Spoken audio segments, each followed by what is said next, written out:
Muy buenas, Ramiro. Bienvenido a este espacio y muchísimas gracias otra vez por regalarnos tu tiempo. Hoy me habías propuesto hablar sobre un tema que es súper interesante. Yo la verdad es que no tengo mucha idea de eso y voy a aprender un montón, así que muchas gracias. Y básicamente la idea es como profundizar en esa raíz y ese núcleo, como tú lo acabas de llamar antes de empezar a grabar, el núcleo del núcleo de Hatha Yoga, el movimiento de los Nata Yogis. Eh, vale, cuéntame, ¿dónde empieza todo esto? Un poco, no sé, a nivel de contextual, de dónde sale este punto de esa manera diferente de entender el yoga. Supongo que más allá o una evolución del Raja Yoga más tradicional. Sí, querido Ariel, ante todo, gracias por conectarnos de nuevo y poder mantener esta, espero que fecunda e inspiradora charla para nosotros y para todas las personas que nos siguen.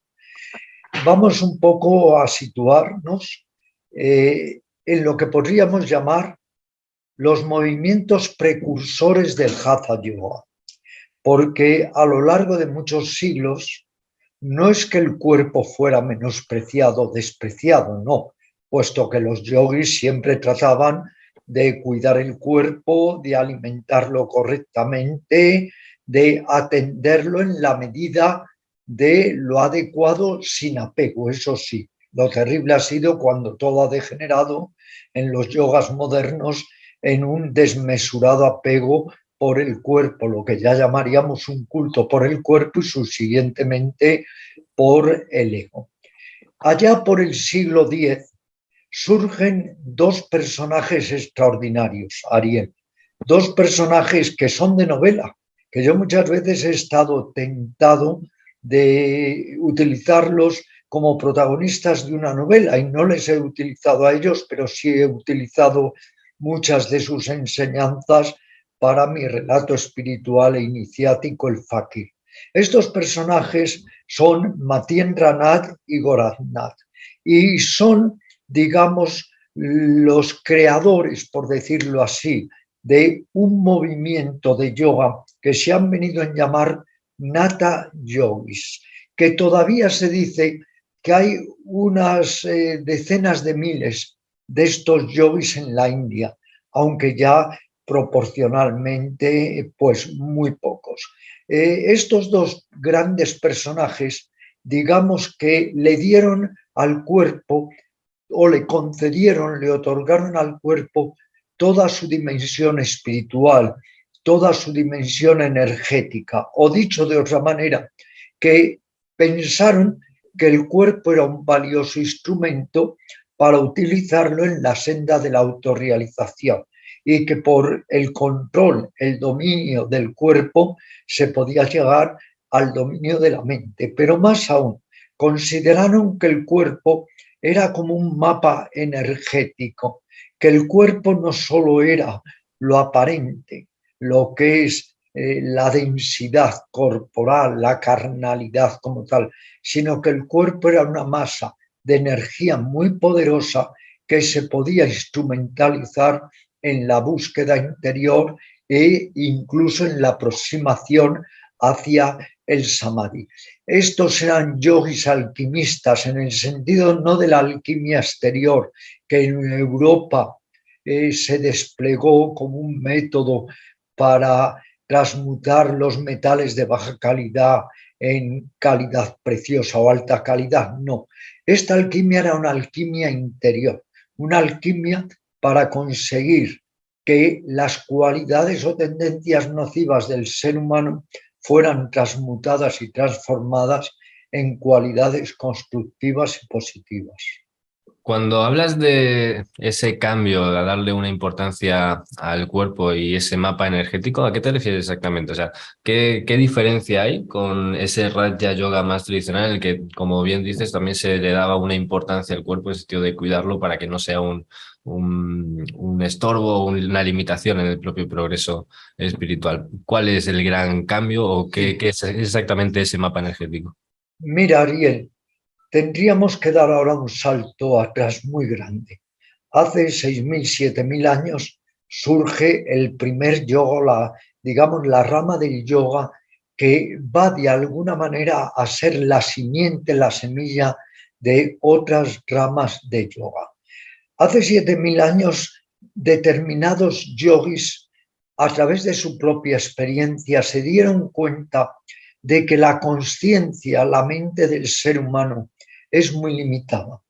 Pero también se dieron cuenta de que podemos sobrepasar la consciencia ordinaria, de que podemos obtener una consciencia de orden superior que nos permita penetrar en regiones incognoscibles a las que no puede acceder ni mucho menos la conciencia ordinaria y el pensamiento común. Al percatarse de esa gran posibilidad de superar o sobrepasar la consciencia, comenzaron a ensayar, a concebir, a ejercitar todo tipo de métodos para sobrepasar la consciencia y alcanzar una mente intuitiva, una mente muy superior. Así surge el yoga como tal.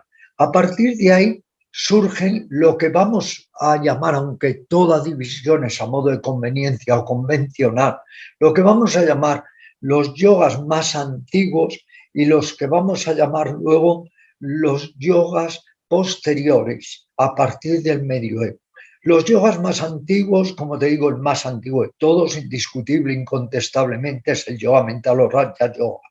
Pero se sirve también del Jnana Yoga o yoga del discernimiento, del Karma Yoga o yoga de la acción consciente y desinteresada, y del Bhakti Yoga o yoga devocional. A estos yogas poco a poco se va añadiendo también el Mantra Yoga o yoga del sonido o yoga de los fonemas místicos. Después hay un gran salto de nuevo de varios siglos hasta que nos situamos ya en el siglo X aproximadamente, que es cuando surge este movimiento de los Natha Yogis. Los yogis siempre han tratado de dar la bienvenida, de abrazar a todas esas técnicas, métodos, enseñanzas que nos puedan ayudar en la evolución consciente. Hasta entonces se había trabajado mucho con la mente, con las emociones, con los sentimientos, pero menos con la corporeidad. Y a partir del siglo X y de estos grandes personajes que he citado, pues comienza a otorgársele al cuerpo, digamos, una capacidad liberatoria, salvífica, que el cuerpo también, si sabemos manejarnos perfectamente con él, nos puede ayudar a la evolución de la consciencia. Y entonces, Ariel, surgen lo que podríamos llamar los yogas tardíos. Yogas también que les he llamado en un libro que así titulo Los yogas de la energía.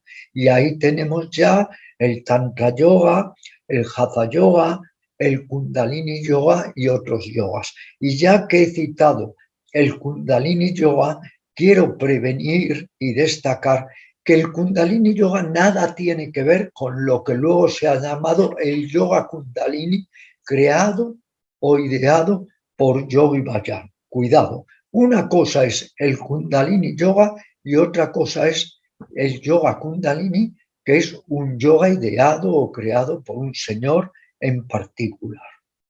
Luego, a modo de conveniencia, Ariel, si quieres podemos decir yogas mentales y emocionales y luego yogas de la energía, entre los que destaca, como te decía, el Hatha Yoga, el Tantra Yoga y otros. ¿Y qué significa exactamente ese concepto de yogas de la energía? O sea, Sí, ¿cuál es la diferencia? gran pregunta, porque es más tangible el trabajar con la mente, con las emociones, con los sentimientos, con las pasiones, la transformación, transmutación de las pasiones. Pero cuando hablamos de energía, ahí ya todos nos perdemos, porque de alguna forma intervienen muchas veces elementos metafóricos, elementos simbólicos, elementos mitológicos. Y ahí se desata muchas veces lo que yo llamo el pensamiento mágico paranoide, que es ya imaginar cosas que no tienen ninguna consistencia real, por decirlo de esta manera. Quizá hablar de energía nos lleva a veces un poco a confundirnos, porque ¿qué es la energía? La energía es todo, es como ese pez que vive en el agua nace, en el agua se reproduce, en el agua del agua se alimenta o se alimenta en el agua y en el agua muere. Energía es todo, pero quizá nos ayude más si utilizamos el término yógico por excelencia, que es prana. Prana es el aliento, prana es la fuerza vital. Quizá lo de energía nos pierde, pero lo que no nos pierde es saber que cuando tenemos vitalidad la tenemos y cuando no, cuando nos sentimos fuertes, nos sentimos bien, lo estamos, y cuando nos sentimos deprimidos o abatidos, no lo estamos. Prana es vitalidad, es la fuerza vital, es aquello que hace posible todas las funciones del cuerpo, de la mente, de las emociones. Prana sería una parcela, una porción de lo que es la energía cósmica. Se dice que por un lado está el macrocosmos, el cosmos, y por otro lado está cada uno de nosotros, incluidos todos los animales, que somos microcosmos, que por decirlo así, somos olas que formamos parte de un océano universal. Hay una serie de fuentes de energía que todos sabemos que si las atendemos y lo sabemos por nuestra experiencia, vamos a acumular prana y nos vamos a sentir mucho mejor. Por ejemplo, Ariel, la alimentación sana, la respiración consciente de la que luego hablaremos, el sueño profundo y reparador, el descanso oportuno, también incluyendo el savasana o relajación profunda, las impresiones mentales positivas y el ejercicio saludable, que para nosotros indiscutiblemente el más completo es el Hatha Yoga. Otras fuentes de energía serían el contacto con la naturaleza, las motivaciones, intereses vitales, el amor, la amistad, la compasión.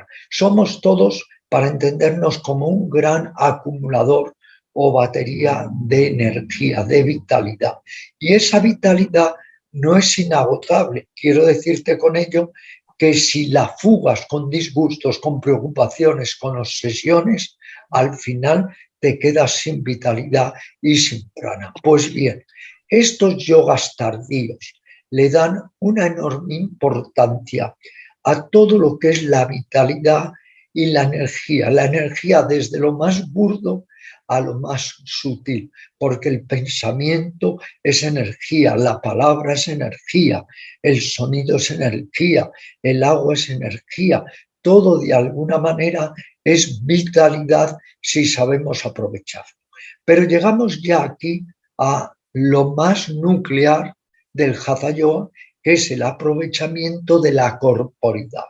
No se ve el cuerpo solo como algo físico, como algo denso, no. Se aprecia el cuerpo como también lo que es unidades atómicas y subatómicas. El cuerpo es también vitalidad y de ahí la importancia de la respiración, porque la respiración no solo beneficia el cuerpo denso, el cuerpo físico, el cuerpo burdo, sino que de acuerdo a estos yogas tardíos hay un cuerpo sutil que compenetra y alienta este cuerpo burdo. Por eso me da pena muchas veces que solamente se trabaje en determinados ejercicios de Hatha Yoga con el cuerpo burdo, porque estamos dando de lado una perla tan preciosa como es la vitalidad y como es la energía. Y luego hablaremos, si te parece también, Ariel, de dos conceptos aparentemente muy contrapuestos. Fíjate, el Raja Yoga de Patanjali a lo que invoca es a la inmovilidad total, porque a través de la inmovilidad del cuerpo se alcanza la inmovilidad de la mente, y en cambio los yogas tardíos, o lo que se ha venido en llamar yogas ya más modernos, provocan mucho el movimiento del cuerpo. Una pregunta. ¿Hasta qué punto el uso inadecuado de técnicas, como por ejemplo técnicas de pranayama o diferentes técnicas que se puedan usar, no hacerlas de forma correcta, no tener cierto cuidado a la hora de practicarlas, hasta qué punto eso puede ser hasta contraproducente Bueno, en ese cuidado de las energías? tú que eres experto en biomecánica, sabes muy bien que también si haces incorrectamente el sirsasana o el alasana o otros asanas o posturas, te pueden provocar muchas lesiones. De hecho, fíjate lo que te voy a contar. Estuve en una cena con un traumatólogo y este traumatólogo en tono jocoso, irónico, me dijo que agradecido estoy a los practicantes de yoga. Y le pregunté por qué y me dijo, porque es de los que vivo, porque constantemente me visitan con problemas de menisco, de rodillas, de columna vertebral. Quiero decir que si también los asanas los haces de una manera incorrecta, pues pueden traer complicaciones incluso muy serias. Lo mismo pasa con la respiración. Si en lugar de hacer una retención o vaca del aire de 20 segundos, que es lo apropiado para ti, la estás haciendo de 2 minutos, pues estás haciéndote daño. Pero también esto, luego lo hablaremos, puede pasar con los mudras y con los bandas. Si en lugar de hacer el número correcto de series de Uddiyana Banda, control abdominal, estás haciendo muchas más series y te estás esforzando inútilmente, pues eso también puede traer problemas. Pero esto yo creo que en toda actividad vital puede suceder, incluso desde lo más aparentemente simple como la natación o montar en bicicleta. Nunca hay que esquilmar las propias energías de uno, ya que hablábamos de energías. Sí, esto te lo pregunto porque ocurre mucho en la situación de que a lo mejor se entiende como que la práctica de yoga, cualquier técnica es muy beneficiosa de por sí y simplemente por ser una técnica de yoga ya va a ser muy positiva y muchas personas a lo mejor de no meditar se sientan 3 horas a meditar con las rodillas cruzadas y se acaban haciendo daño a las rodillas o se ponen a hacer, por ejemplo, Kapalabhati. Técnicas como Kapalabhati que son intensas y se sobreesfuerzan demasiado, o mil técnicas que llevadas de 0 a 100 a un extremo, pues acaban siendo perjudiciales. ¿Hasta qué punto el excesivo esfuerzo o la mentalidad, creo que es una cuestión cultural también en nuestra sociedad, ¿no? De si no te esfuerzas, si no sufres, no hay un beneficio real. ¿Hasta qué punto esto es lo opuesto a lo que estamos comentando? Porque no cuidas esas energías, ¿no? El yoga, como sabes, es equilibrio. De hecho, en muchas clases mías las he dedicado al yoga como una técnica de equilibrio. Equilibrio es mesura, equilibrio es orden, equilibrio es armonía, equilibrio es el camino del medio desconfiando de los extremos. En este caso, desconfiando de la indolencia, de la holgazanería, de la pereza por un lado, pero también del esfuerzo sobredimensionado, del esfuerzo excesivo. Lo idóneo, y aquí juega un papel muy importante una cualidad yógica que no apreciamos, que es la paciencia, lo idóneo es ir pacientemente aplicando el esfuerzo correcto. Y son esfuerzos paulatinos, esfuerzos progresivos. Por eso yo, Ariel, siempre he prevenido contra esas escuelas de Hatha Yoga donde se le pide al alumno que a fortiori, como sea, haga la postura y se adapte a la sana. No. Yo les aviso a mis alumnos, y tú me lo has oído cuando has compartido clase conmigo, yo les aviso a mis alumnos que no solo es cuestión de que uno se adapte a la postura, es que hay que adaptar la postura también a uno mismo de acuerdo al grado de preparación y si hay o no hay lesiones o dolencias. Pero cuando veo las fotografías de que el profesor se sube encima de la columna del alumno cuando está haciendo la pinza y le fuerza, es que eso me parece atroz y tú además como especialista en todo ello sabes que ese sobreesfuerzo encima provocado y que encima viene impulsado por otro, ya ni siquiera por ti mismo, es altamente lesivo. Por eso también hay que tener cuidado, Ariel, no sé cuál es tu experiencia en esto, pero hay que tener cuidado con lo que yo llamo los profesores tiquismiquis, porque tan negativo es, ya que hablamos de extremos y del equilibrio, tan negativo es un profesor que en absoluto le da importancia a cómo haces la postura, pero un profesor tiquismiquis que es que te obliga, aunque tengas 90 años y tengas lesiones de todo tipo, te obliga a hacer la postura de acuerdo al canon, como él entiende además la postura, que no tiene que ser el canon tradicional. Yo creo que hay que dar un poco de libertad en este sentido al alumno, que es el que vive su corporidad, que es el que se siente, que es el que sabe si puede o no puede hacer más o menos una postura. Y por eso insisto tanto, si usted hace la postura hasta su límite razonable, la postura desencadena todos sus beneficios. No tengamos esa idea, como tú decías, de tener que estar sufriendo en la postura o haciendo ese sobreesfuerzo que a la larga puede traer consecuencias fatales. ¿Cómo puedes, dentro de posturas concretas del trabajo de asana, antes has comentado que no se suele aprovechar todo el beneficio que puede llegar a tener la práctica de una postura a nivel más energético y a nivel más, supongo que también de atención, de concentración? O sea, ese equilibrio no se suele trabajar cuando simplemente se busca como imitar ese manual o esa foto perfecta de la postura de cómo debería ser, ¿no? Que es lo que estábamos comentando. Eh, ¿De qué manera, de acuerdo a todo esto que estás comentando, se debería tener en cuenta, aparte de la propia técnica corporal, de la propia técnica puramente biomecánica, ¿no? De cómo se colocan las articulaciones y el cuerpo, aparte de eso, qué hay que tener presente en una postura para que todo esto que estamos comentando también esté presente y no se olvide, se deje de lado? Estás haciendo preguntas muy interesantes. Eres un gran entrevistador, ¿eh? Ya lo vi la vez pasada cuando mantuvimos ese largo encuentro. Mira, todo depende al final de la conciencia y de la mente. A mí han venido personas que me han dicho, Ramiro, ayer estuve haciendo el Bhujangasana, la cobra, o el arco mucho tiempo mientras veía la televisión. Indudablemente, a cierto nivel corporal somático, le va a procurar eso, elasticidad o resistencia o fortaleza. Pero ¿dónde dejamos ahí la mente? Está haciendo la postura y está viendo una serie de televisión o el telediario. Eso es degradar totalmente el aprovechamiento de la corporidad, que es el verdadero Hatha Yoga, el verdadero Natha Yoga. Tenemos que entender que hay una diferencia enorme cuando hacemos algo con plena conciencia. No. Un ejemplo, Ariel.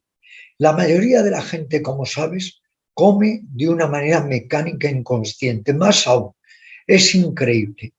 Está la gente en un restaurante, está comiendo y está hablando de lo buena que fue la comida que hizo hace 3 días en otro restaurante, o que tienen que visitar otro dentro de unos días para seguir comiendo y no degustan la comida del momento.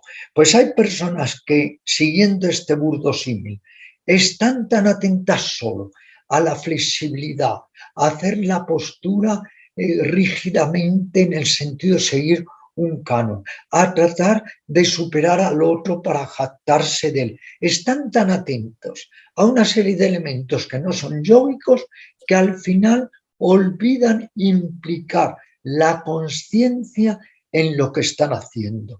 ¿Qué es implicar la conciencia, Ariel? Es sentir el estiramiento, incluso, fíjate, el estiramiento de la piel, sentir el masaje, sentir las presiones. Cuando estás muy atento, estás más protegido contra las lesiones, porque sabes al punto que tienes que llegar en la postura, ni pasarte ni quedarte corto. Ese punto de equilibrio también es difícil de coger, solo lo puedes coger si estás consciente, atento a tu respiración, a tus órganos internos, a las presiones. O sea, utilizar el cuerpo en ese momento como un objeto de atención, o dicho de otra manera, como me decía un gran yogi en Rishikesh hace muchísimos años, cuando Rishikesh era otra cosa, y él me decía, utilizar el cuerpo como un objeto de meditación, que el cuerpo, si lo vives, lo sientes, lo percibes, tiene, como decía Ramakrishna, muchas perlas desconocidas, pero que podemos ir poco a poco sacando. Todos podemos llegar a una percepción extraordinaria del cuerpo, pero hay que utilizar también la postura para ello y no querer hacer de la postura una competencia ni con uno mismo ni con los demás. Cuando antes estabas comentando la diferencia entre, por ejemplo, el Raja Yoga de Patanjali y el Hatha Yoga que estamos hablando ahora, entre una búsqueda de lo estático, absolutamente estático, y además esto es una cosa que te he escuchado hablar muchas veces y te he leído en varios libros, de esa búsqueda de estar 3 horas completamente quieto, en absoluta quietud, en contraposición a buscar el movimiento consciente y mantener toda esta atención, todos estos elementos yoicos que comentas para que tenga más sentido lo que estás haciendo en el momento y que, bueno, lo veo más extrapolable, ¿no? La vida más cotidiana, en el sentido, te estás moviendo, estás presente y en el día a día te mueves y tienes que intentar estar presente. ¿En qué punto esto se encuentra o son formas distintas para tipos de personas diferentes o cómo No, se entiende esto? son diferentes laderas hacia la misma cima de la montaña. Como antes te apuntaba, los yogis han tratado de buscar todo tipo de técnicas que son como brújulas o mapas para ir poco a poco alcanzando o explorando niveles más altos de consciencia. Todas las técnicas, si se hacen eso con consciencia, nos pueden ser de gran ayuda. Indudablemente, el Raja Yoga de Patanjali, no nos engañemos, hay que ser honestos y francos, lo sigue muy poca gente, lo que es el verdadero Raja Yoga de Patanjali, empezando porque hay que tener una gran musculatura psíquica, un gran nervio interior para soportar esa larga inmovilidad. Cuando esa inmovilidad se logra, desde luego hay un salto de conciencia indiscutible, porque claro, desautomatizas. Otra cosa, Ariel, que hay que también tenemos que hablar es el yoga como técnica de contramecanicidad y desautomatización, pero incluso si hacemos adecuadamente y con actitud adecuada los asanas o las posturas. Todos son puntos de partida, todos son laderas, incluso tú puedes estar ascendiendo por una ladera y de repente descubres que otra te es más oportuna y te cambias a la otra. No hay que agarrarse ni apegarse a ningún método, por eso hay una antigua instrucción tántrica de los guerreros Rajput que decía la senda sin senda es la senda, dando a entender que al final uno abandona las sendas para ir poco a poco siguiendo su propia senda, su propio viaje hacia los adentros. Son totalmente compatibles el Hatha Yoga y el Raja Yoga y el Karma Yoga y el Kundalini Yoga, porque el yoga es todo metodología. Es más, el yoga nunca hubiera llegado a nosotros, ni hubiera sobrevivido hasta este siglo si no fuera porque nos da método. Por eso me gusta muchas veces limpiar el yoga de cultos, de dogmas, de religiones, que está muy bien. Puedes tener tu religión, tu culto, tu dogma, pero limpiar el yoga de todo ello, porque el yoga básicamente es un método.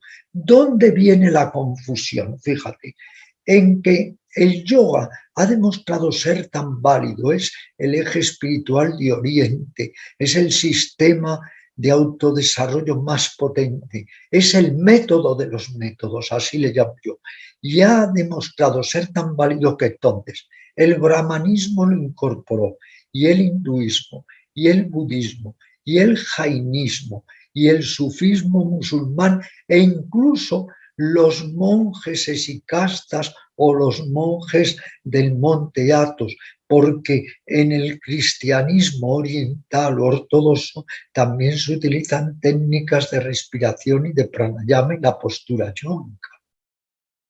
Yendo al punto de pranayama, cuando estamos hablando de esa diferencia entre yogas mentales y yogas energéticos, hablamos de prana, de esa energía más, como lo has llamado, más individualizada, ¿no? De ese microcosmos. Una pregunta, ¿no? Al respecto. ¿Cuál es la relación que existía antes de este momento en el que estos yogas energéticos se empiezan a eh, extender, ¿no? Porque entiendo que además son más metódicos y a lo mejor llegan más, son más prácticos, más fáciles, más asequibles en ese sentido. ¿Cuál es la relación con el pranayama, con las técnicas de ese control del prana, de esa energía? ¿Antes se le Sí, hacía más caso o simplemente era todo mucho más orientado a esas emociones, a ese pensamiento, a lo mental? no, los yogis descubrieron desde el primer momento, y más esos yogis que se metían en ermitas durante años a utilizarse ellos mismos como un laboratorio viviente, descubrieron que hay como un cordón de energía entre la mente y el cuerpo. Y ese nexo es indudablemente la respiración. Y fíjate que aunque los ejercicios de pranayama no surgen como tal hasta a partir del siglo X, sin embargo, los maestros de Buda, los yogis que ya fueron maestros de Buda, le daban una enorme importancia a la atención a la respiración, y en toda la tradición budista se le da una importancia inmensa a sentir, a vivir, a conectar con la respiración. La respiración es el vínculo entre la mente, el cuerpo, el sistema nervioso. Y los yogis enseguida descubrieron que a cada estado de ánimo corresponde un tipo de respiración y que a cada tipo de respiración corresponde un estado de ánimo. Por ejemplo, no respiramos igual cuando estamos eufóricos que deprimidos, cuando estamos estresados o relajados, cuando recibimos un susto, cuando estamos concentrados. A cada tipo de ánimo corresponde una respiración. Y ahora escucha esto, Ariel, que es muy interesante y a veces se nos escapa. Los yogis se dijeron, si a cada tipo de ánimo corresponde una clase de respiración, vamos a invertir el proceso. Se supone que con determinados tipos de respiración vamos a crear también diversos estados de ánimo positivos. Y efectivamente, no nos sentimos igual cuando respiramos de una forma jadeante que cuando respiramos de una forma profunda o tranquila. La respiración siempre ha tenido mucha importancia en el yoga, pero no como ejercicio psicofisiológico, que eso es a partir del siglo X, sino como práctica para la introspección, para la interiorización y porque hay algo muy evidente, luego hablamos de ello, en lo que se llama la fase kumbhaka. En el pranayama las fases son tres: inhalación, retención, exhalación. En la fase kumbhaka hay un corte del pensamiento. Todos los que hemos hecho kumbhaka y nos hemos adiestrado en él, y sobre todo el que va a la kumbhaka, que es el kumbhaka exterior, cuando ya se es exhalado, te das cuenta que hay un vaciamiento de la mente que es muy constructivo. En términos yógicos sería porque ahí entramos en un estado de mente que se llama sadvaguna, que es la mente pura, la mente equilibrada, y no el resto del día que estamos en la mente tamásica, que es indolente, o en la mente rajásica, que es apasionada, vehemente y ansiosa. Entrando ya más en el tema de pranayama, entonces, una pregunta que creo que es básica y en general suele ser bastante confuso o yo lo suelo ver mucho. Y es, ¿cuál es la diferencia entre técnicas, simplemente técnicas de respiración o técnicas de pranayama en concreto? Sí, verás, vamos a hacer, si te parece, aquí una división en tres zonas, en tres partes. Tenemos primero la utilización e instrumentalización de la respiración espontánea y natural para tranquilizar, concentrar la mente. Tú has estado en mis clases de Raja Yoga y has visto que utilizamos muchas técnicas que no son de pranayama, no son de control respiratorio, pero sí de utilizar la respiración para cultivar dharana y dhyana, la concentración, la meditación. Esa es una parte. Luego vendrían lo que vamos a llamar ejercicios respiratorios, que son muy útiles.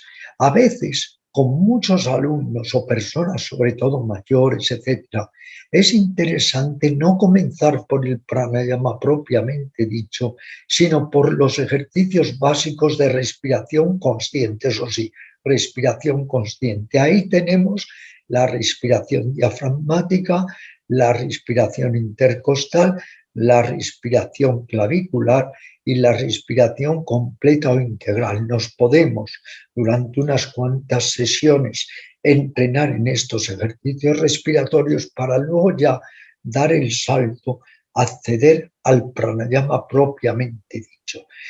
La palabra pranayama dice mucho. Prana, vitalidad, energía, y llama, pausa o control. ¿Qué es el pranayama?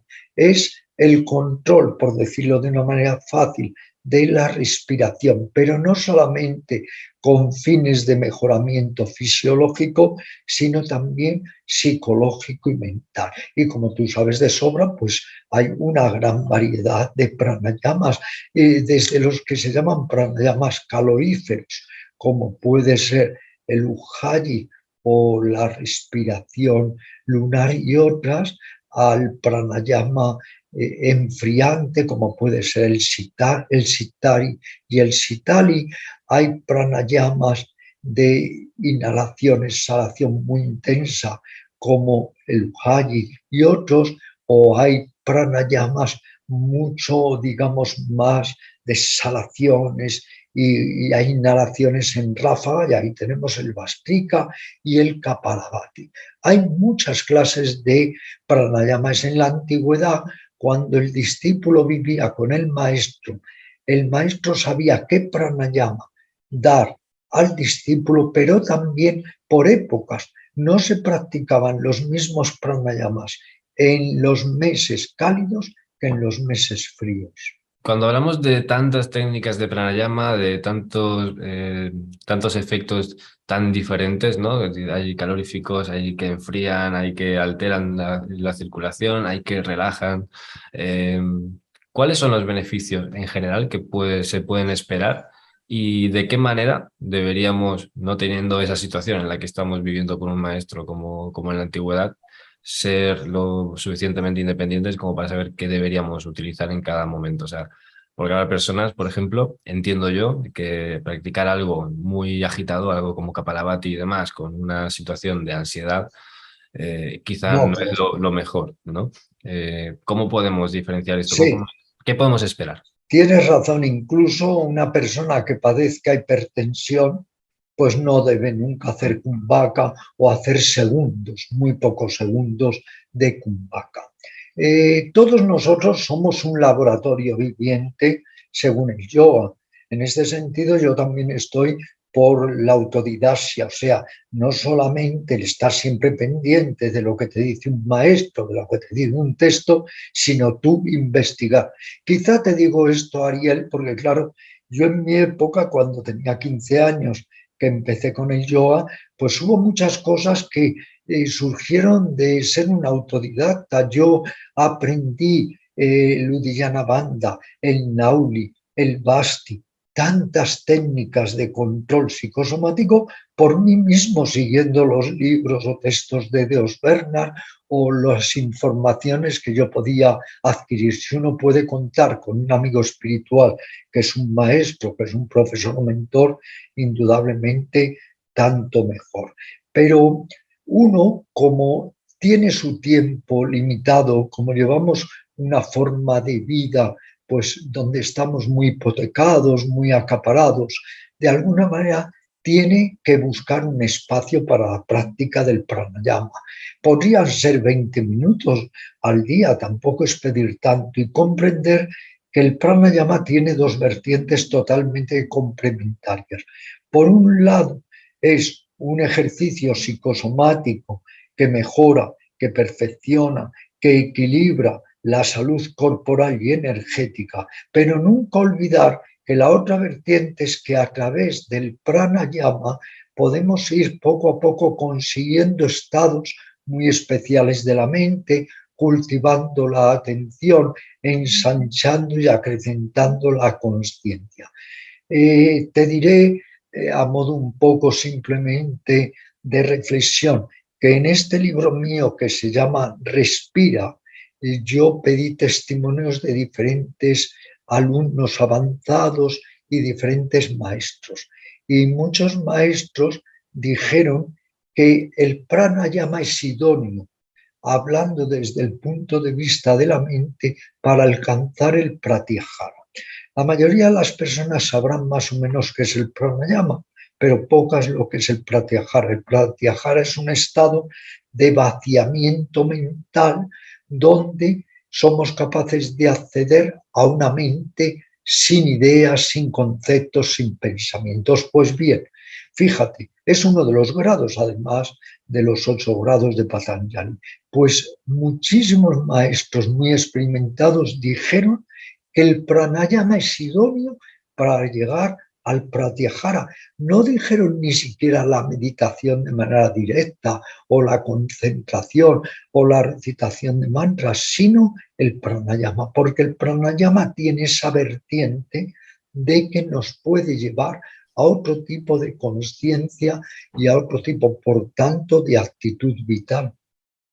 Aquí hay un punto que me interesa especialmente y es que cualquier persona, entiendo yo, que, bueno, que yo conozco y por mi propia experiencia, que haya profundizado con cierta disciplina sobre un pranayama en concreto, o sea, que haya sido fiel a una técnica durante un tiempo y la haya perfeccionado, entiende esto que acabas de comentar de ese estado de pratyahara, que es como una situación, una sensación o un estado muy diferente al que a lo mejor llegas por meditar o que medites todos los días 1 o 2 horas, no es la misma sensación.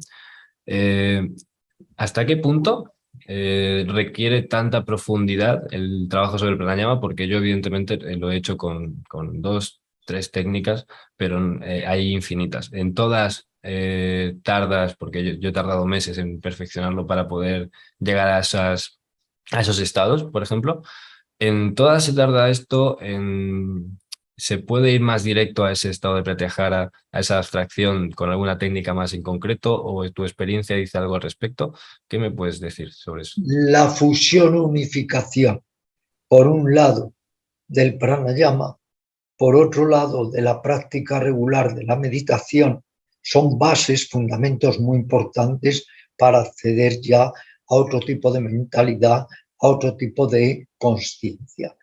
Tenemos todos que entender que a prácticas más totales, resultados más totales, prácticas parciales, resultados parciales. No es lo mismo una persona que haga 20 minutos de pranayama, que está muy bien al día, a una persona que haga 2 horas.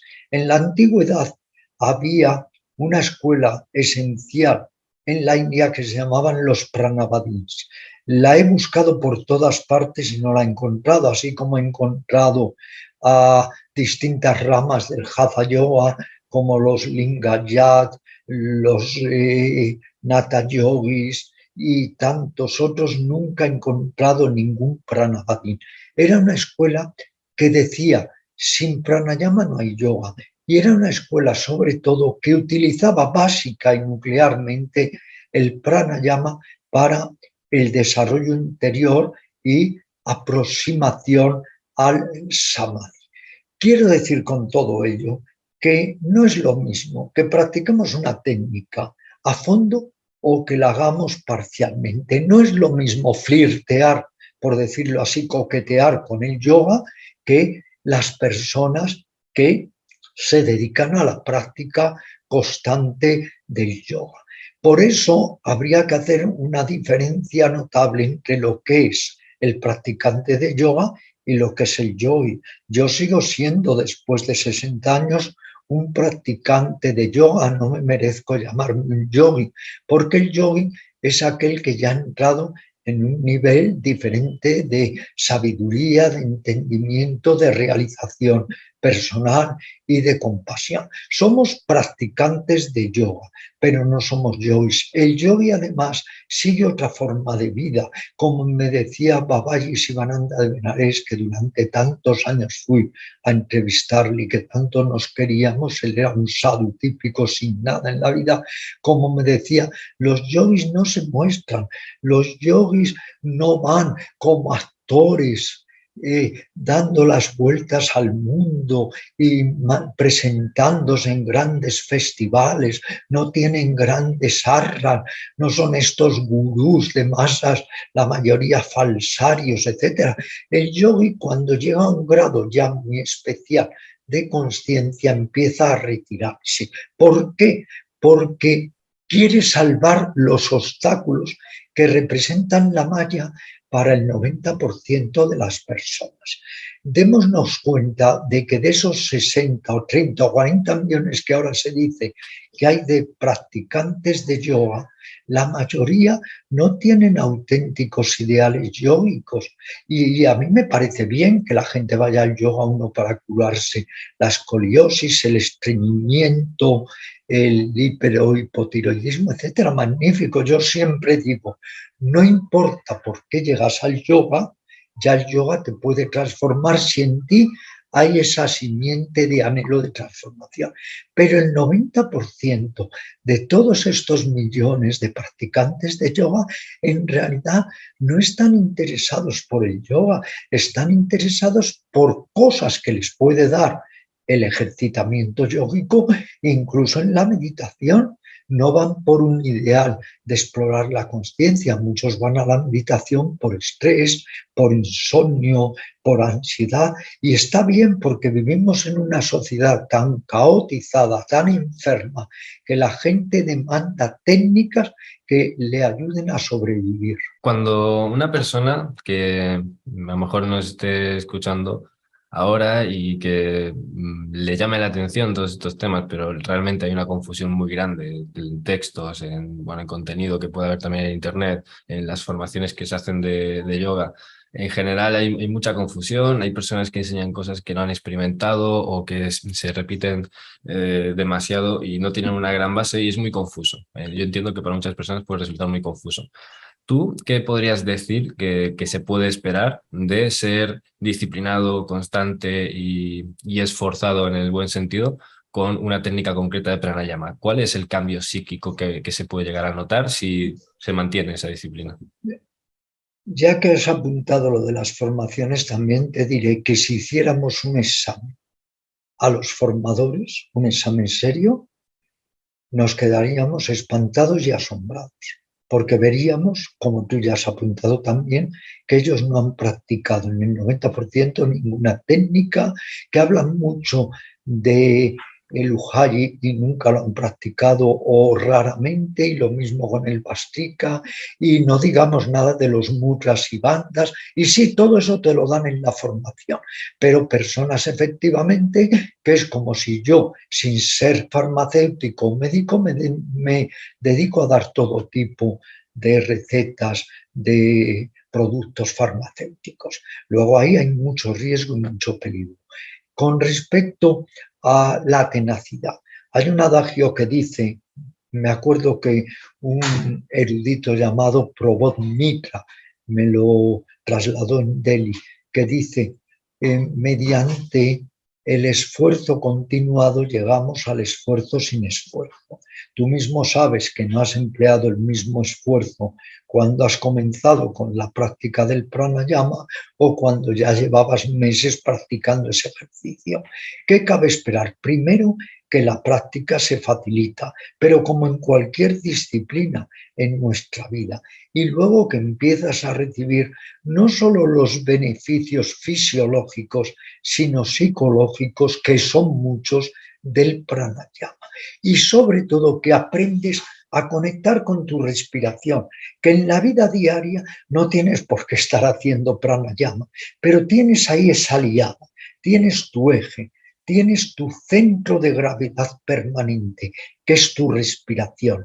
Cuando vas a la consulta de un médico, cuando vas a unas suposiciones, cuando estás alterado, cuando te irritas, cuando experimentas ansiedad, tienes tu eje. Vuelves a tu hogar interior, que es tu respiración. Nos puede ser de una ayuda extraordinaria para estar conscientes.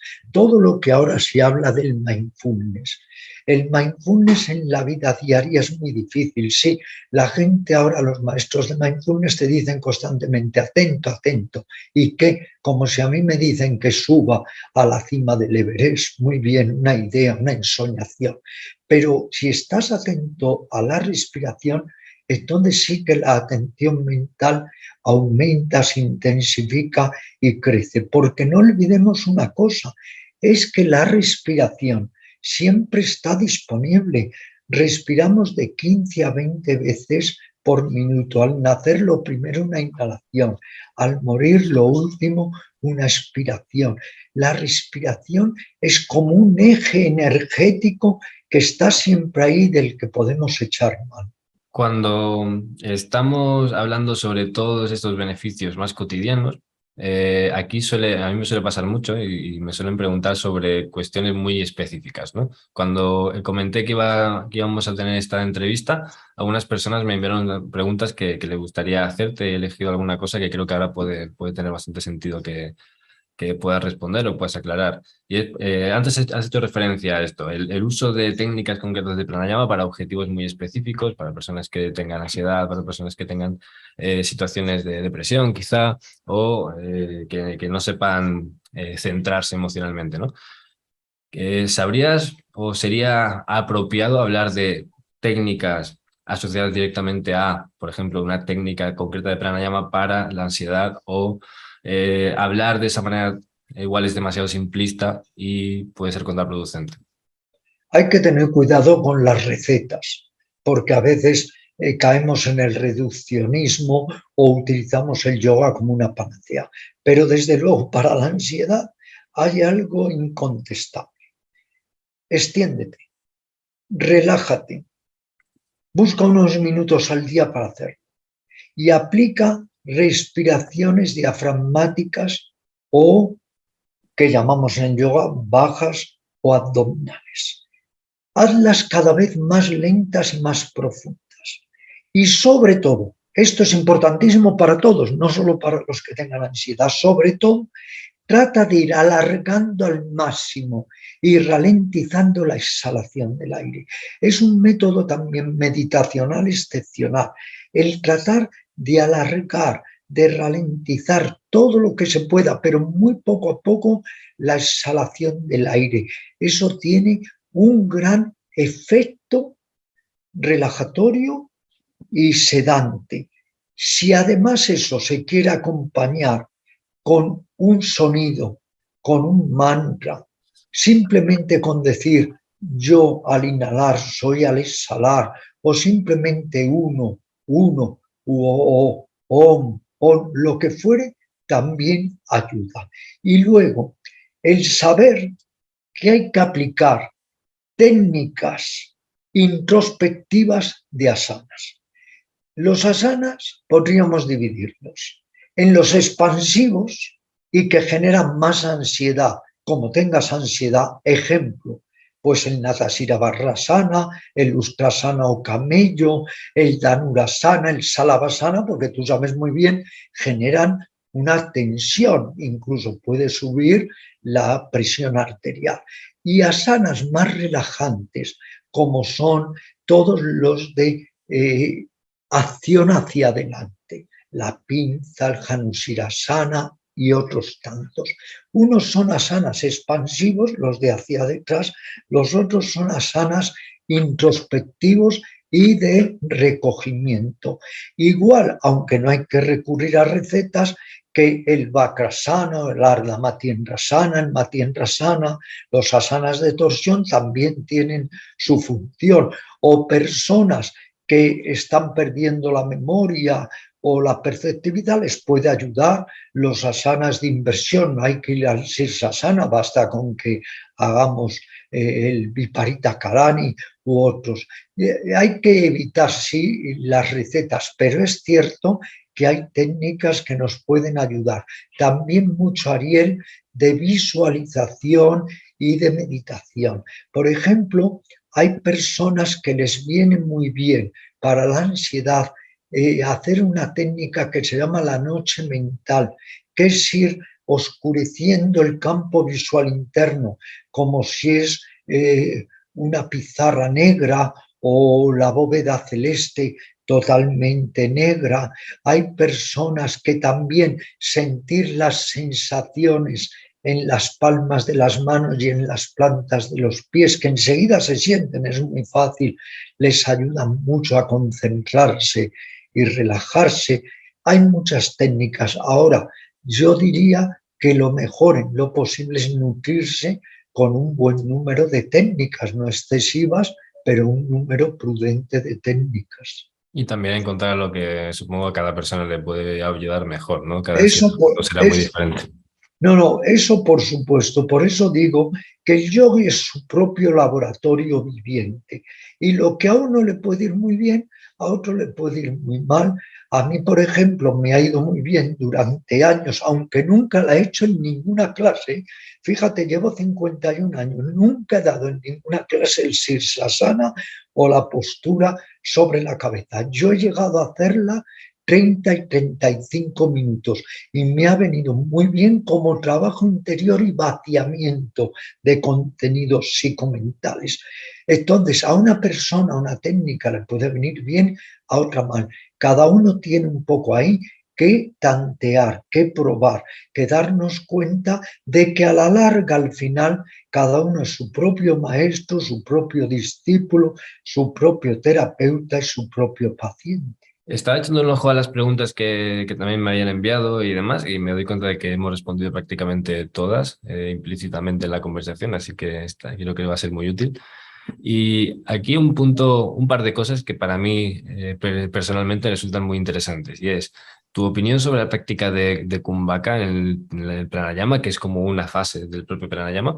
¿Es imprescindible siempre una técnica de pranayama sin Kumbhaka para una persona que a lo mejor pues a nivel de salud no es lo más positivo? ¿También tendría sus beneficios? ¿Resta efectividad?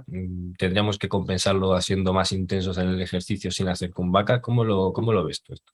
Te voy a decir, Ariel, que esta es una pregunta muy práctica, interesante, que el Kumbhaka tiene más una proyección psicomental, espiritual, de, como decía Patanjali, de tener los torbellinos de la mente que puramente fisiológica, aunque es cierto que el Kumbhaka, si estás sano, es un poco masaje al corazón, como decía el doctor Miguel Fraile, que durante años fue alumno mío, luego tuvo su propio centro de yoga y lamentablemente ha desencarnado. Él decía siempre que el Kumbhaka es un masaje al corazón, pero se puede totalmente prescindir de él y sigue teniendo los mismos efectos fisiológicos.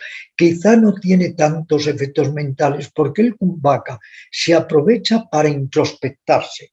El Kumbhaka es una técnica de suspensión del pensamiento para sentirte más allá de la mente ordinaria, pero se puede prescindir perfectamente del Kumbhaka. Y luego hay pranayamas que no tienen Kumbhaka, entonces se puede prescindir de él. Igual que se puede también utilizar sin Kumbhaka una de las respiraciones más importantes que hay, que es la respiración alternada, porque se dice incluso que sincroniza y concilia el hemisferio izquierdo con el hemisferio derecho del cerebro, actúa sobre la acción cardíaca y la calma, sobre el pulso.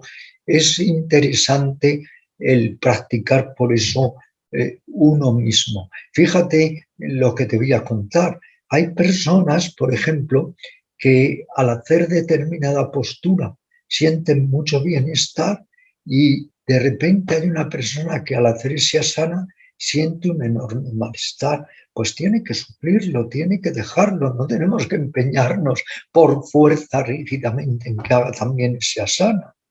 Ujú.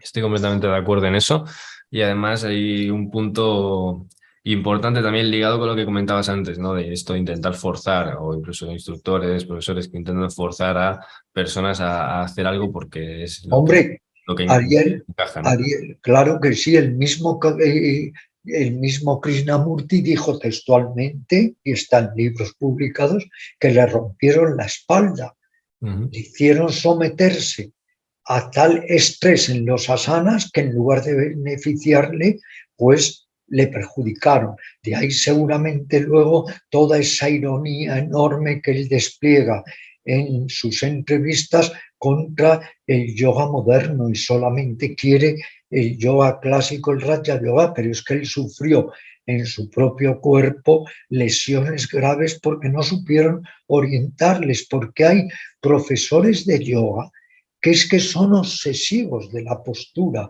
estos que yo llamo tiquismiquis. Hay que tener mucho cuidado porque tú mismo que trabajas tanto la biomecánica, sabes que no es lo mismo que una persona con una artrosis galopante o no, etcétera.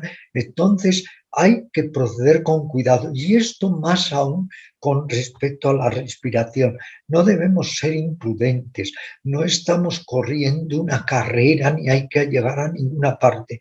Es todo muy progresivo.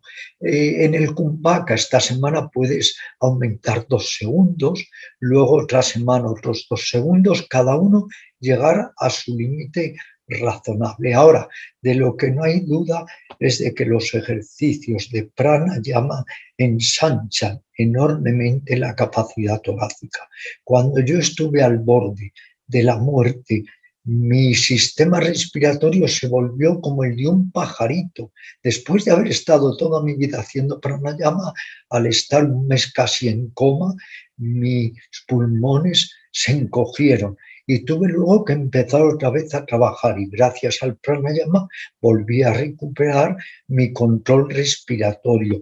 Hay muchos médicos que me envían a sus pacientes porque les hacen la espirometría, esto de soplar para ver tu volumen respiratorio, y lo tienen paupérrimo. Y después de 3 o 4 meses de hacer pranayama, recuperan el nivel respiratorio ordinario.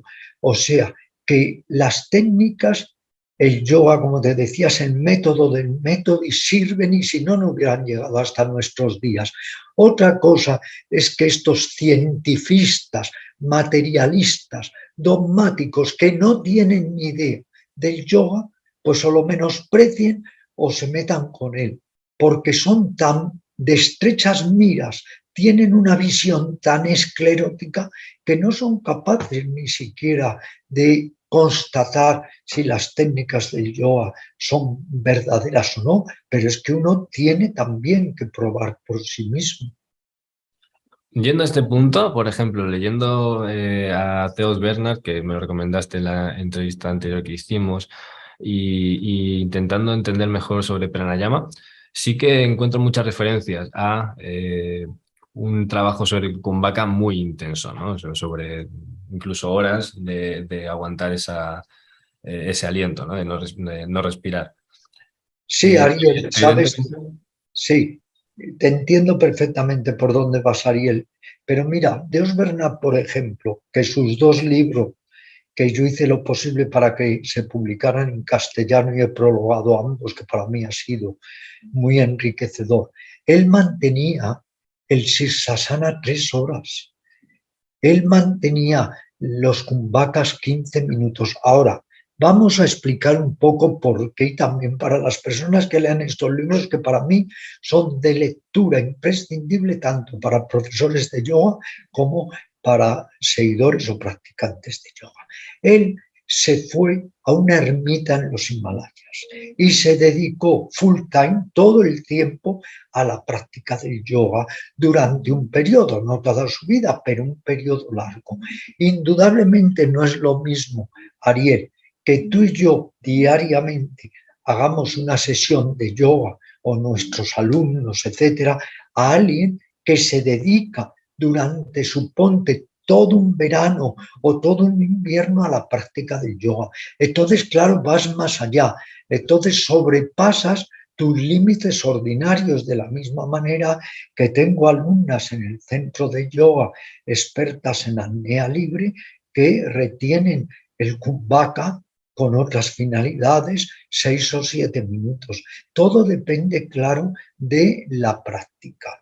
Pero esto es lo mismo en el control, que ya podemos dedicar un programa cuando quieras, en el control de los mudras y bandas, porque claro, el pranayama gana en enorme eficacia cuando, sobre todo, Ariel, utilizamos 3 bandas, que son el mula banda o control de esfínteres anales, el uddiyana banda o control de las paredes abdominales y el jalandhara banda o control de la barbilla para controlar el aire, como cuando con un grifo controlamos el agua, con el uddiyana banda, perdón, sí, con el jalandhara banda estamos controlando la respiración. Estos 3 bandas, mula, uddiyana y jalandhara, son muy importantes para intensificar y favorecer a la larga y facilitar el kumbhaka. Vale, respecto a esto, entiendo que un trabajo progresivo, insistente y muy enfocado, pues te puede llevar a esos límites, ¿no? A superar esos límites, que incluso aquí, volviendo un poco a lo que comentabas antes, claro, muchas personas pueden tener un reparo grande con esto porque no hay una evidencia científica de que sea algo tan positivo, aunque personas que sí que lo tienen, se ha visto en estudios que no es un problema en absoluto, que de hecho es algo positivo para ellos, pero el proceso no está documentado. Y yo, en cierta manera, lo entiendo, ¿no? Porque dices, joder, si me pongo a practicar de forma tan intensa, ¿qué riesgo puede llegar a tener? ¿Cuánto me interesa a mí realmente meterme en ese camino y ese esfuerzo Ariel, y no tengo esa Ariel, guía? todo depende de los ideales y donde uno quiera llegar. Ujú. Tú a lo mejor haces todos los días 20 minutos de bicicleta y otro hace 6 horas. Yo tengo vecinos aquí en mi casa que hacen 8 horas de bicicleta todos los días. O sea, que te quiero decir que depende también del estímulo, de la motivación y del ideal. Y aprovecho ahora, Ariel, para decir algo que creo que es muy importante.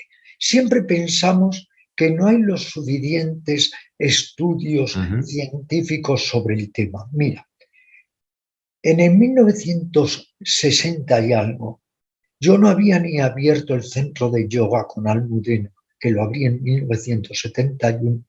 Yo ya me encargaba de buscar toda la literatura posible de investigaciones científicas sobre el yoga. Y había muchísima japonesa, alemana, etcétera, de médicos y expertos que revalidaban las técnicas y los beneficios de las técnicas del yoga. Viajé luego a la India, visité Kaivalyadama varias veces, un centro de yogoterapia, donde allí se investiga a fondo y hay un boletín que se puede conseguir y donde había varios médicos que he entrevistado para mi libro Principios de Yogoterapia. Pero ahora voy a decir algo muy concreto. Por favor, a los que tengan dudas, a los que digan, como se lo recomendaría al ministro Duque, con el que tuve ese encontronazo, porque dudaba de la eficacia del yoga y escribió un artículo contra él y él me contestó luego en su Twitter, etcétera. Pues bien, a los que tengan dudas, les voy a decir que pidan un catálogo o se metan en internet en la editorial Kairos. La Ujú. editorial Kairos tiene, pero decenas y decenas de libros, que es meditación y cerebro, yoga y conciencia, por científicos, por todo tipo de especialistas del cerebro, endocrinólogos, etcétera. Pero ¿qué sucede?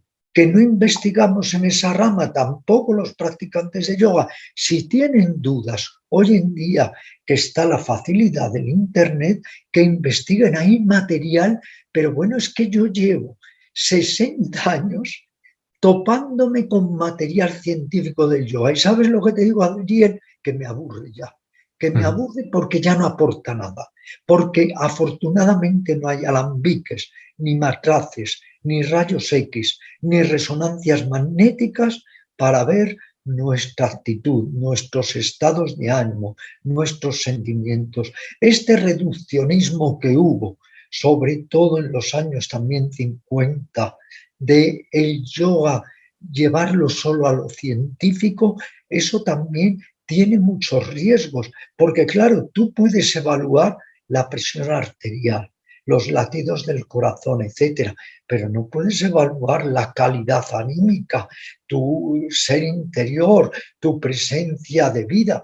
Yo mismo fui el primer español y creo que único que se sometió a pruebas médico-yógicas en 2 hospitales y con grandes especialistas. Me aplicaban el electrocardiograma después de hacer Ujjayi, estaba mucho tiempo en Sirsasana y luego me medían la presión arterial. Me hicieron muchas pruebas, me metieron en grandes computadoras muy sofisticadas y fíjate lo que dijo el doctor Estada, que me hizo pruebas de pranayama como no te imaginas, con el más sofisticado instrumental en el hospital Puerta de Hierro. Después de estar haciendo todo tipo de pruebas sobre pranayama, dijo, no comprendo nada, no estoy preparado para comprender todas estas variaciones. Y así lo escribe en el libro de Principios de Yogoterapia.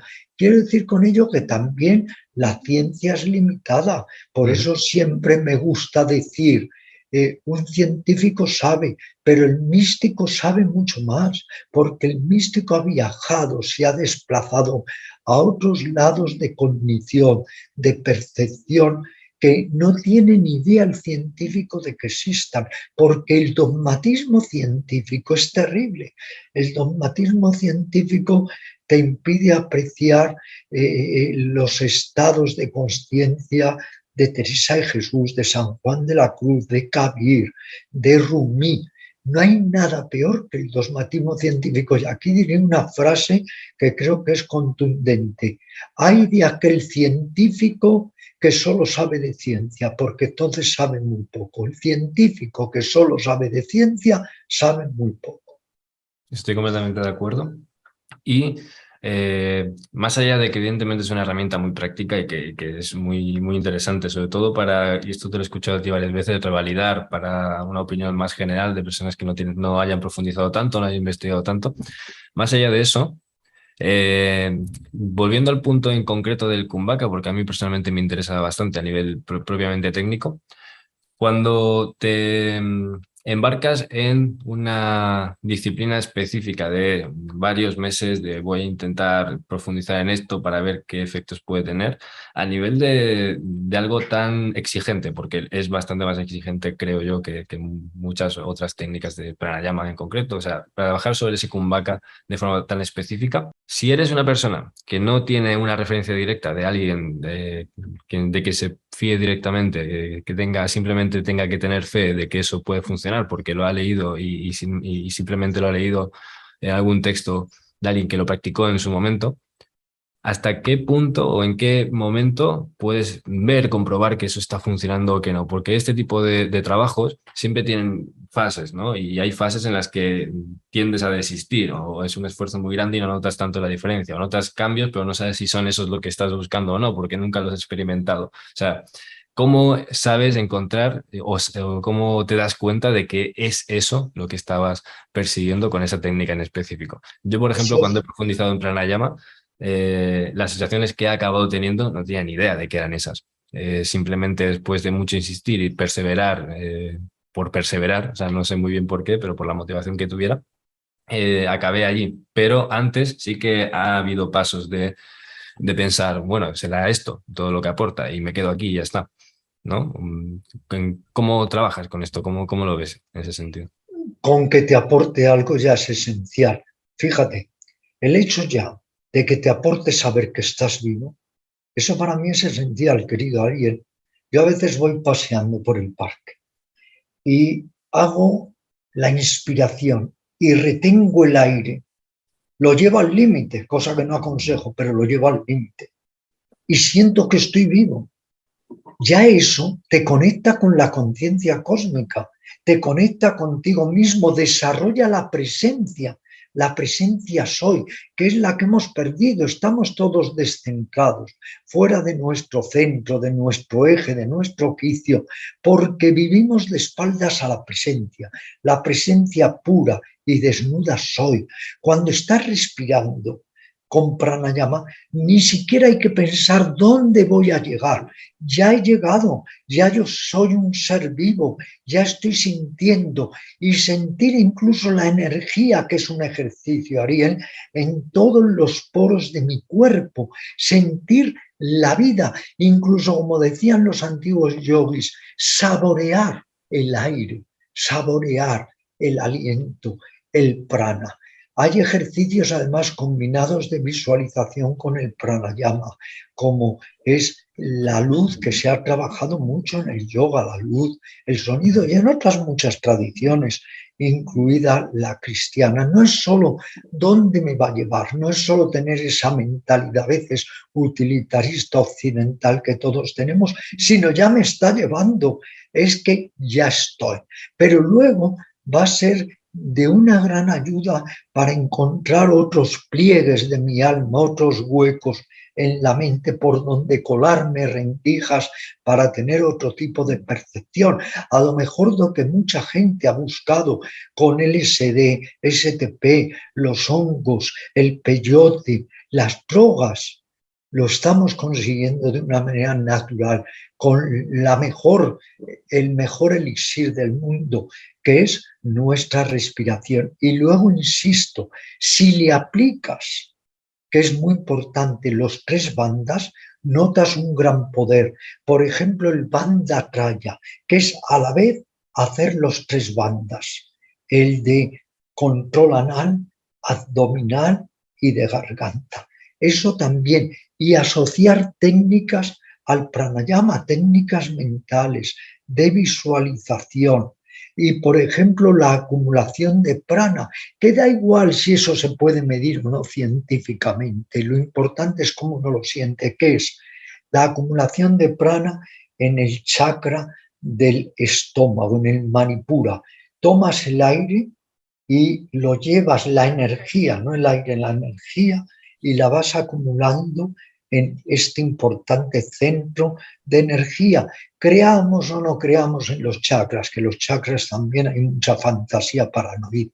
Entonces, todo ello son métodos, es que no hay que olvidar que son métodos de evolución consciente, y tú no puedes negar, si lo has hecho, que cuando estás haciendo pranayama, eso te exige consciencia, estás acumulando consciencia, porque si no es que pierdes el pranayama, si no ya es que respiras de manera instintiva, pero no pranayámica. Muy buena respuesta.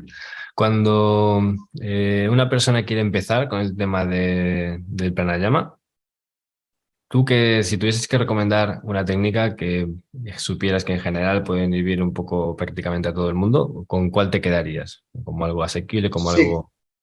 durante 2 o 3 semanas, las 3 respiraciones básicas, abdominal, intercostal clavicular y la completa.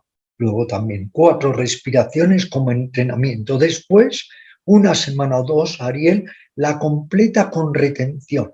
Cada día un poquito más de retención. Si he comenzado con 2 segundos, 3 segundos, 5 segundos, entrenamiento pulmonar también. Entrenarse en la respiración consciente. Y luego yo pienso que 2 técnicas muy interesantes. Una, el Ujjayi, y otra, la respiración alternada. Y si se quiere incluso no hacer más técnicas. También para los que somos profesores de yoga o experimentadores de yoga, es importante hacer Kapalabhati o Vastrika. Pero si no, respiración alternada y la respiración victoriosa o triunfadora, por eso se llama así Ujjayi, que es extraordinaria, tanto fisiológica como mental, energética y emocionalmente. ¿Cuánto tiempo? Pues claro, yo en las clases, tú lo has visto, solo son 7 minutos, porque hay que ajustar todo un programa, calentamiento, posturas, respiración, relajación. Pero si uno ya practica por sí solo, 20 minutos yo creo como mínimo. Y si no llegas a ese mínimo de disciplina, podríamos pensar, podríamos decir, podríamos afirmar que estás perdiendo un poco el tiempo con ese trabajo. No, nunca, nunca. Esas personas que hacen solo en clase 7 minutos y nunca más hacen fuera de clase, esas personas obtienen beneficios porque mantienen bien los tejidos pulmonares, el pulso, el corazón, te ayuda a concentrarte y te ayuda a relajarte. Luego, nunca es perder el tiempo. Quiero recordar aquí, ya que tú y yo hablábamos de Dios Bernard, que Dios Bernard en uno de estos libros dice: si en la senda del yoga uno fracasa, el fracaso no es del yoga, es de uno mismo que no se ha aplicado lo suficiente. Pero yo creo que esto es trasladable a toda técnica, a toda actividad humana. Si tú te entregas más, consigues más, y si no consigues menos, yo siempre pongo el ejemplo de aprender un idioma. No es lo mismo uno que vaya a hablar chapuceramente un idioma que quiera hablarlo bilingüe. Es más importante entonces una constancia y una frecuencia más alta que una intensidad en el momento de la práctica, en tiempo, en volumen de tiempo.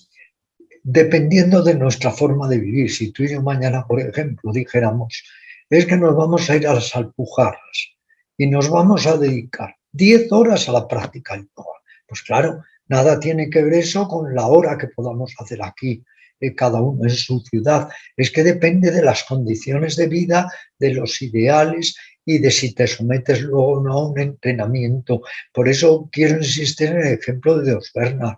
Dios Bernard viajaba mucho y en uno de sus viajes pues se sometió a un entrenamiento soberbio en una ermita en las afueras de Rishikesh y en otros sitios, pero fue como un entrenamiento como el que se hace un curso de inmersión de un idioma o de meditación o lo que fuere.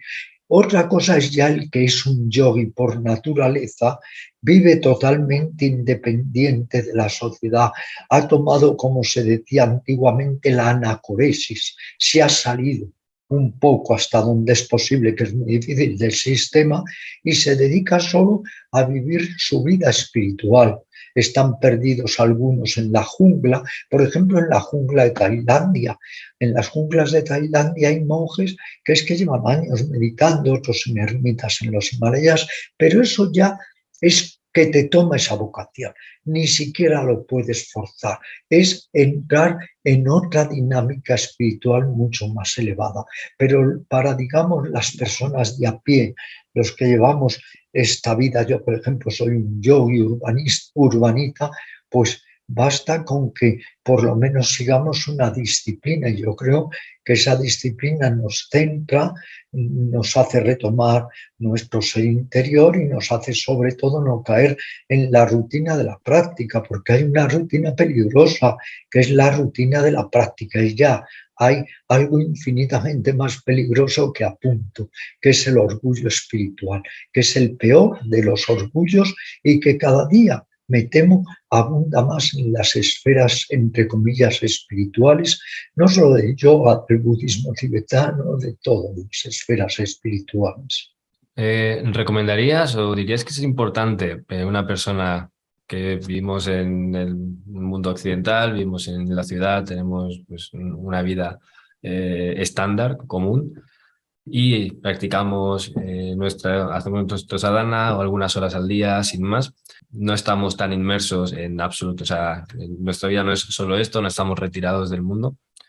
¿Dirías que es recomendable que en algún momento hagamos un retiro como este que comentamos de dos vernas de unos meses? O crees que es algo que es por sí solo, no es algo tan importante si se mantiene esa disciplina constante durante todos los No, días en el día a día? es importante porque te da otro toque de conciencia, pero es algo que no se puede forzar, no puede ser autocoercitivo, autocoactivo, no podemos provocarlo forzándolo. Tiene que ser que el llamado interior te lo pida, que esa mano invisible un poco que nos dirige a todos, que no está fuera, está dentro de nosotros, te encamine hacia ello. Si te encamina, perfecto, pero no violentarse. Violentarse en exceso tampoco es bueno. Y luego tengo un mensaje, por llamarlo así, para lo que son los yogis urbanitas, y es que también, o los yogis domésticos, es que también se puede conseguir un buen desarrollo de la consciencia, teniendo familia, estando en familia, estando en un medio tan hostil como a veces es una ciudad, porque en realidad en esta sociedad lamentablemente los buscadores espirituales somos como pobres salmones siempre nadando contracorriente. Todo está en contra de la verdadera espiritualidad, de la búsqueda interior, todo está en contra. Y de esos 30 millones de practicantes de yoga, yo te aseguro que los verdaderamente interesados, si les pudiéramos reunir, Ariel, no llenarían ni un campo de fútbol, te lo aseguro, porque muchos son los que dicen que practican, que leen, que investigan, pero en realidad es de una forma muy superficial, muy banal, es mejor que nada. Claro, lo que dijo el ministro Duque cuando me contestó en su Twitter, dijo, yo no digo que no sea mejor que nada practicar pilates y yoga que nada, que ya metió la pata, porque vamos, ya confundió el yoga con el pilates. Vaya conocimiento para una persona que debe estar al cabo de todo lo que son las corrientes espirituales o gimnásticas en su país. A una persona que quiera profundizar en este aspecto más, ¿cómo decirlo?, de yogas energéticos que hemos comentado y trabajar de esta forma más consciente sobre el cuerpo y en nivel más específico sobre técnicas de pranayama, ¿tendrías algún consejo específico, algo muy concreto que creas que es clave que a tener en cuenta? Sabiendo, como sabes perfectamente y hemos hablado más veces, que a día de hoy hay una confusión enorme con absolutamente todo lo que tiene que ver con yoga, con todo lo que tiene que ver con técnicas de yoga, y las personas por lo general están extremadamente confundidas. Igual ven esto y piensan, hacer pranayama es buenísimo, voy a ponerme con ello, o hacer X técnica que hayamos podido aumentar es algo buenísimo y voy a ponerme mucho con eso. Una persona que empieza a interesarse, ¿qué le dirías? ¿Qué crees que es importante? Lo primero que le diría es que es un camino gradual, que no podemos llegar de la A a la Z. Aquí hay que pasar por A, B, C, D, E, etc. Luego, de alguna forma, que tengan la certeza que es un camino gradual, que es un camino muy solvente y muy fiable, porque si no, al día de hoy el yoga no seguiría sobreviviendo, que el yoga al final es una actitud, cuidado, el yoga no es solo una técnica, es una actitud. De la misma manera que un artista no solo es la técnica, es su capacidad creativa, que uno poco a poco, con la práctica, vas aprendiendo a ser tu propio maestro, lo cual no quiere decir que otras personas que nos puedan abrir camino lo hacemos, igual que una persona que quiere estudiar guitarra va a un profesor de guitarra, o si quieres aprender un idioma, un profesor de dicho idioma. Paciencia, perseverancia, no ser imprudente porque no lleva nada, porque lo único que hace es dañarnos y retrasar el proceso, pero en cambio el practicar a diario sí lleva mucho, porque, repito, en el extremo del esfuerzo aparece el esfuerzo sin esfuerzo. Y cuando tú vas practicando y practicando, llega un momento que tú ya no practicas, la práctica te toma y entonces es más agradable, es infinitamente más confortable. No hay que ser autocoactivo ni autocoercitivo, no hay que tener sentimientos de culpa si una semana no he practicado, pero sí trazar un compromiso con uno mismo. Nadie te obliga a esto. Tú lo eliges libremente, sabes que es para tu bien. Y luego, Ariel, que se investigue un poco más a nivel personal, que no dejemos todo al profesor, que vamos a un gimnasio de yoga y aquello es todo menos yoga. Mira, ayer hablaba con una ejecutiva muy relevante y ella me decía que dejó el yoga porque fue a 2 gimnasios de yoga y aquello no era yoga.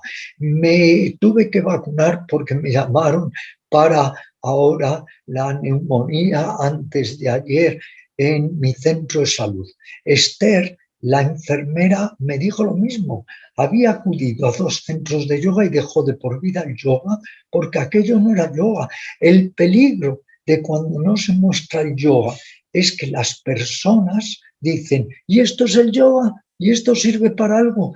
Y lo dejan de por vida. Otros, en cambio, investigan más. Yo le pido a la gente que esté interesada por el autodesarrollo que investigue un poco, que hay buenos textos, hay buenos profesores, hay buena didaxia, etcétera, pero hay un poco que tomarse esa molestia de saber qué es el yoga y qué no es el yoga. En el programa magnífico anterior que hicimos juntos, profundizando en el yoga, eso, tratar de poner un poco de luz, qué es el yoga y qué no es el yoga. Maravilloso, me parece lo más sensato, sobre todo el punto de saber de qué estás hablando, porque muchas veces intentan hacer cosas sin entender muy bien qué es, como tú dices, ¿no? ¿Qué es el yoga o qué es exactamente esto el pranayama? Tú O qué es lo que estoy dijiste, haciendo? y tú también dijiste, Ariel, y lo quiero destacar, algo que demuestra tu honestidad y tu humildad, porque otro no lo hubiera hecho.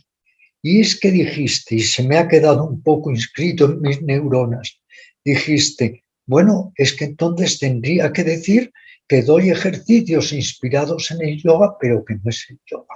Hay que aprender lo que está inspirado en el yoga, pero que no es el yoga como tal. El yoga es un cuerpo de enseñanzas, de métodos, de técnicas, no es un fragmento. Tú puedes decirle a una persona, yo doy yoga porque doy el Vastrika. No, das un fragmento del yoga porque el yoga no es solo el Vastrika.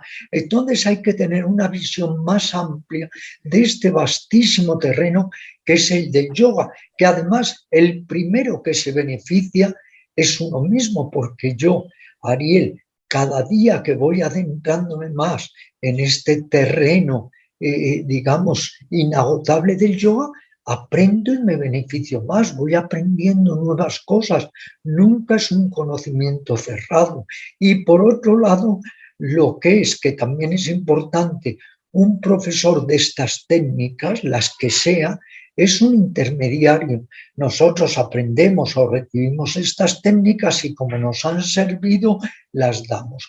Aquellos como los falsos gurús que dan estas técnicas sin haberlas siquiera constatados, caen en el peor grado de mercenarismo, son los peores mercenarios, que es comerciar con la espiritualidad y con técnicas que prometen como atajos al cielo, pero que ellos mismos nunca han experimentado. Eso me parece a todo lógico de un profesor, es que cuando habla de algo también un poco lo haya experimentado. Qué menos, ¿no? Al final, creo que hay como muchos puntos que podríamos seguir tocando y si te parece lo podemos seguir haciendo en otra ocasión. A mí personalmente has destacado que podríamos hablar en otra entrevista, en otro programa sobre mudras y bandas. Creo que sería muy complementario todo lo que hemos tocado hoy y que igual ya es como entrar más en profundidad en lo que es la práctica más a nivel técnico, ¿no? De estos yogas energéticos. Y bueno, creo que estos temas, el tema de que se nos quedó pendiente la otra vez y lo tengo lo tengo, me da mucha curiosidad, me hace mucha ilusión que podamos hablar de esto en algún momento, el tema de la identidad, el tema de cómo se gestionan las reacciones o el comportamiento. También creo que es algo muy interesante, así que si te apetece, estás completamente invitado a que podamos charlar sobre eso en algún momento. Pues sí, seguiremos efectivamente intercambiando impresiones. Podemos también hablar de las técnicas de purificación del Hatha Yoga, los sadkarmas, que también hay un desconocimiento total.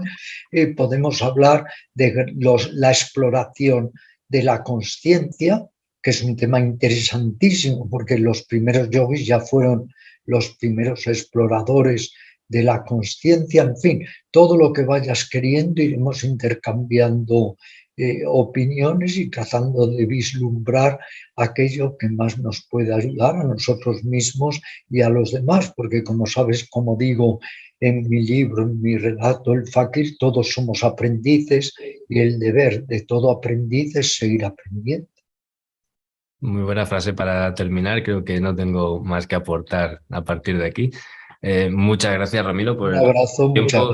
gracias. Nos hemos pasado más de lo que hemos comentado, así que te lo Bueno, agradezco. pero ahí está, ¿eh? También la gente que se canse lo puede ver por partes, en fin, ahí está, Sí, sí. sí, sí, el tema es si hay interés, se verá, y si no, pues no, y está, todo está bien. Así que, Ramiro, de verdad, muchas Muchas gracias gracias, y un abrazo, cuídate, abrazos, un abrazo muy grande. muy grande.